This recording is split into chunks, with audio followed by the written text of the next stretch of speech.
శిష్యులు ఆ ప్రభువుని గమనిస్తున్నప్పుడు ప్రభు అంటున్నాడు, మీలో ఒకడు నన్ను అప్పగించబోతున్నాడు అని.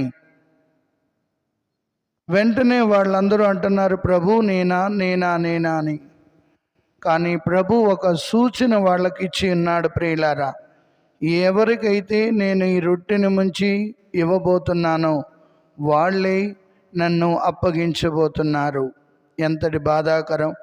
12 మంది శిష్యుల్లో ప్రభుతో మూడున్నర సంవత్సరాలు నడిచి ప్రభు బోధనను ఆలకించి ప్రభు అడుగుజాడల్లో నడిచిన శిష్యులే మరి ముఖ్యంగా ఇస్కారియోతు ప్రభువుని అప్పగించబోతున్నాడు.